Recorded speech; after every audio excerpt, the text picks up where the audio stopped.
Ovchi pichoqni qirrasi yuqoriga qaratib, qorga ko'mdi. Faqat uchi ko'rinardi. Keyin qonni tig'ga surtdi. Sovuqda qon muzladi. Pichoq uchi qizil muzga aylandi. Bo'ri qon hidini sezib yaqinlashdi. Tili bilan yaradi. Sovuq, shirin. Bo'ri hayajonlanib tezroq va tezroq yalay boshladi. Lekin tilining iliqligi muzni erita boshladi va muz ostida o'tkir pichoq bor edi. Pichoq bo'rining tilini kesib boshladi. O'lim lahzasi kelgan edi, lekin bo'ri to'xtamadi. Sovuq allaqachon uning asablarini qaraqlashtirgan edi. Og'riqni sezmadi, faqat og'ziga to'rayotgan iliq, sho'r suyuqlikni sezdi. Cheksiz qon manbasi deb o'yladi. Yanada tez, yanada ochko'zlik bilan yaladi va yiqildi.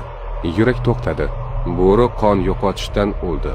Lekin tatib ko'rayotgan qon o'ziniki ekanligini anglamadi. Psixologiyada bu muz pichoq effekti deyiladi.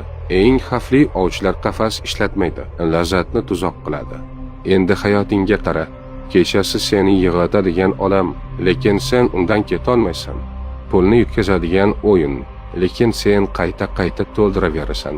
To'la befoyda kontent ilovalar va barmoqlaring to'xtamaydi.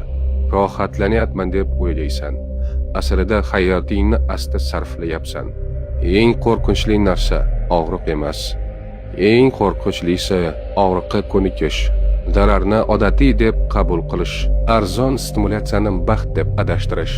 Shuni esla, seni shunchalik mast qiladigan har narsa oxirida chidab bo'lmas og'riq keltiradi. Pichoqni hoziroq tashla.